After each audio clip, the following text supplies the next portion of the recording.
Hola, ¿cómo están? Durante este gobierno Petro han salido muchas noticias cubriendo las relaciones internacionales de Colombia, que si el Reino Unido nos pide visa, que Petro cortó relaciones con Israel o que Francia Márquez está viajando por África. Y bueno, parece que todo el mundo ahora es un experto en relaciones internacionales y sabe absolutamente todo. Pero, en realidad, este ha sido uno de los aspectos menos conocidos y menos interesados dentro del país. Solo interesan circunstancias clave de nuestra historia y tenemos pocos referentes de la diplomacia colombiana en el imaginario popular. No sabemos casi nada de las relaciones internacionales de Colombia, además de lo básico o de lo actual. Hoy quiero desempolvar un poco la historia diplomática de Colombia, dando a conocer algunas situaciones del siglo XIX, cuando Colombia todavía estaba formándose como un Estado-nación y sus relaciones se limitaban a los demás países americanos y sutilmente a Europa. Durante estos años fueron comunes ciertas disputas, tanto territoriales como de situaciones específicas, y también fueron comunes las cartas con tonos muy románticos que celebraban la gran amistad de los pueblos hermanos de América y toda esta cosa. Pero bueno, aquí va el top 4 situaciones diplomáticas de Colombia del siglo XIX que la gente olvida, pero yo no quiero olvidar y por eso se las comparto. Aquí vamos. Número 4. Colombia y el Segundo Imperio Mexicano, 1865.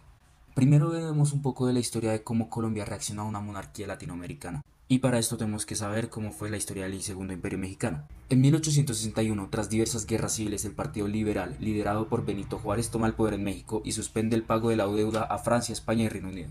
Claro que a ellos no les gusta e invaden México para obligarlos a pagar. España y Reino Unido se retiran fácil llegando a un acuerdo, pero los franceses, liderados por Napoleón III, buscarían un poco más de ambición. Tener un aliado en América para hacer un poco de peso a los Estados Unidos. Por lo que harían un concurso de nobles y ganaría Maximiliano de Habsburgo y Carlota de Sajonia, que serían enviados a México para establecer el Segundo Imperio Mexicano en 1864. Pese a un primer buen gobierno, internamente hubo bastante desentendimiento con las élites políticas conservadoras y también seguía la guerra con los liberales comandados por Benito Juárez, además de que Francia ya no veía interés en América y dejaría solo al imperio para que cayera contra los republicanos, y los emperadores serían fusilados. Se puede decir que el comienzo del fin fue en 1865, justo en el año en donde Colombia entra a la escena. El imperio buscaba aliados que ayudaran en su existir y envió un cónsul diplomático a Cartagena, esperando ser bien recibido por el gobierno colombiano y encontrar un poco de ayuda.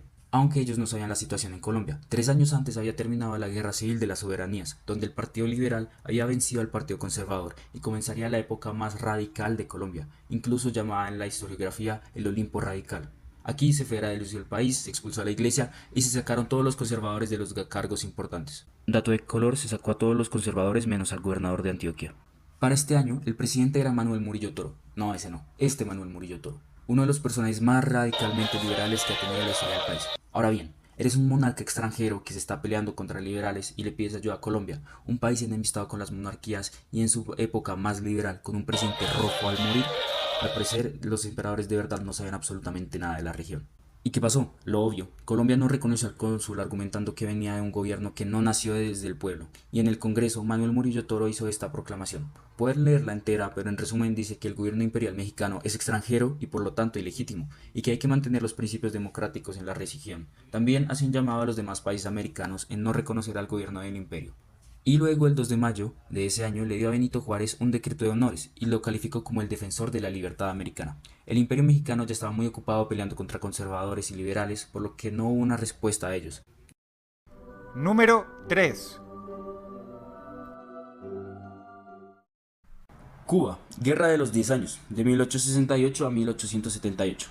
Cuba vivió muchos intentos armados de independencia en el siglo XX, ya que mientras que todo el mundo se estaba independizando, Cuba no lo logró, entonces tuvo que hacerlo mucho después. El intento más importante fue durante la Guerra de los 10 años, que duró 10 años. Y bueno, luchó por su independencia contra España y aunque no logró libertad, logró una mayor autonomía respecto a la corona y logró la abolición de la esclavitud.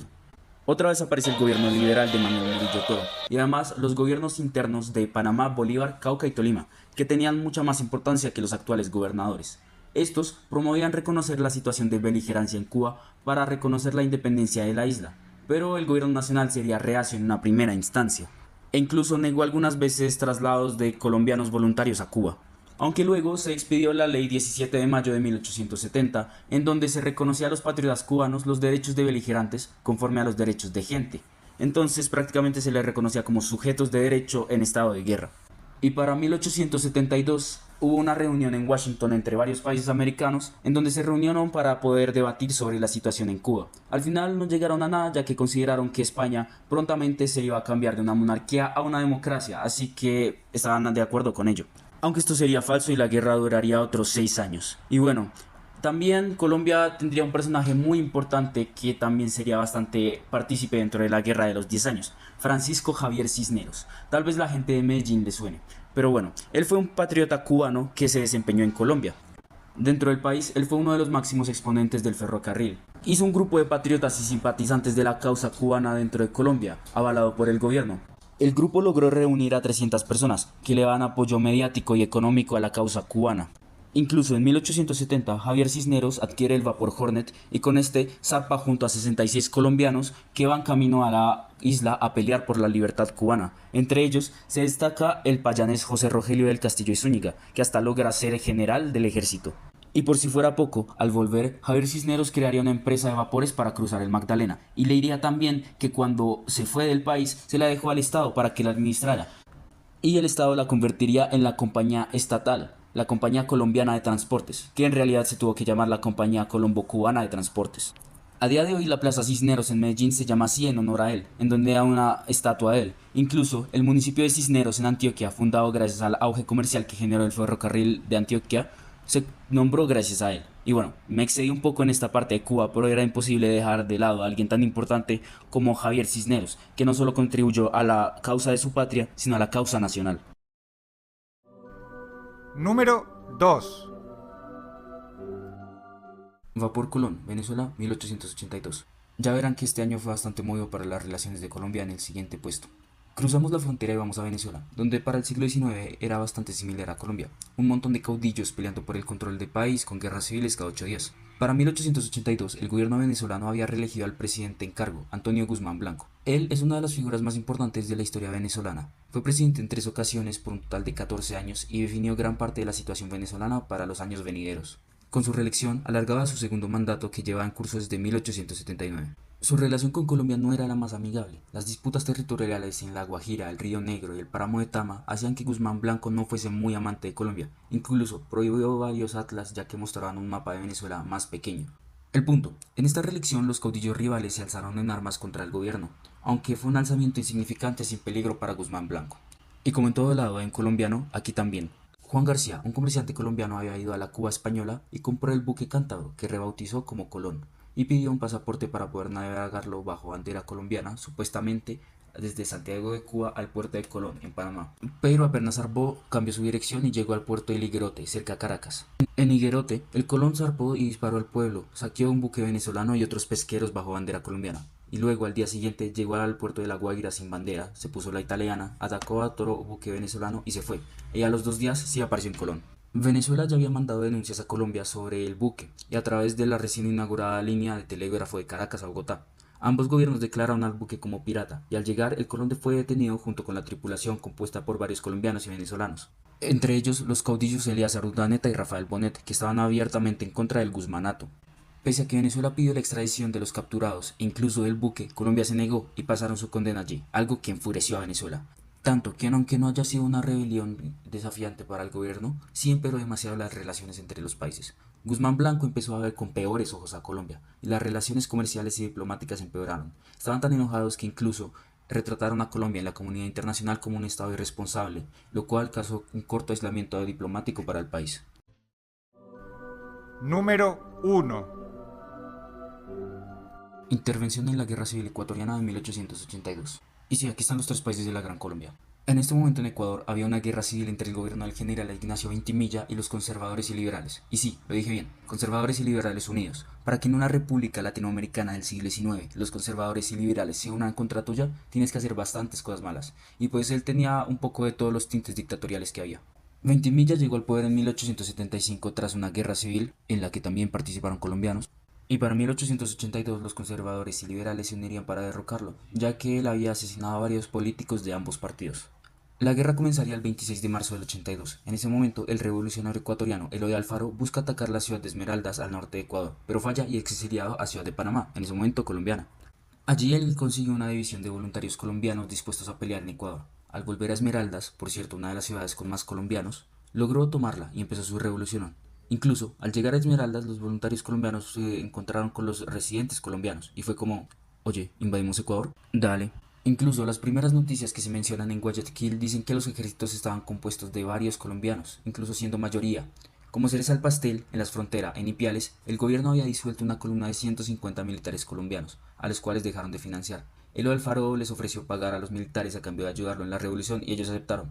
Así que, boom, otros 150 colombianos más para la guerra. Ahora, la reacción de los gobiernos fue diferente. Para Ventimiglia él ya estaba muy ocupado con la guerra como para mandar un mensaje a Colombia, mientras que para Colombia estaba el presidente Francisco Javier Zaldúa, dato de color, el único presidente que ha muerto en el cargo. Él solo se hizo el gringo y dijo que los colombianos que están peleando no reflejan los intereses del gobierno nacional y querían que las relaciones entre Colombia y Ecuador sean de amistad y diálogo. O sea, ignoró los hechos y dejó a quienes estaban peleando seguir haciéndolo. En las acciones bélicas hubo varios colombianos destacados. Están los generales José María González y Flores Miro Sámara. Juntos tomaron el parque de armas de la ciudad de Riobamba. Aunque el gobierno de Ventimiglia también les dio pelea y lograron derrotar a las fuerzas mixtas ecuatoriano-colombianas en la batalla de Cayambe y Yuracruz. Y bueno, la guerra terminaría el siguiente año con victoria de los revolucionarios, que incluso fueron ayudados por los ecuatorianos exiliados en Perú que invadieron el sur del país. Aunque perdemos rastros de los colombianos, ya que este texto fue escrito durante la Guerra Civil por José María de la Calle, un colombiano que al momento de los hechos vivía en Ecuador, y lo escribió con intención de enviarlo al gobierno colombiano para que intervinieran y sacaran a los colombianos revolucionarios, ya que él era pro Ventimiglia. Más o menos hubo entre 5.000 a 9.000 combatientes revolucionarios, de los cuales según el texto 4/5 partes eran colombianas. Esto obviamente es una exageración de la Calle para hacer cumplir sus propósitos, pero sí podemos decir que hubo una gran cantidad de soldados colombianos peleando en la revolución. Gracias a ellos se logró derrocar a una dictadura de más de 10 años en el Ecuador, así que de nada Nariño del Sur. Y bueno, este fue Top de Eventos Diplomáticos de Colombia del siglo XIX que seguramente no sabías, pero ahora sabes. Me gusta hablar bastante de estos temas de historia colombiana que no son tan conocidos ni divulgados para darles un poco más de voz y para entender mejor la historia de nuestro país.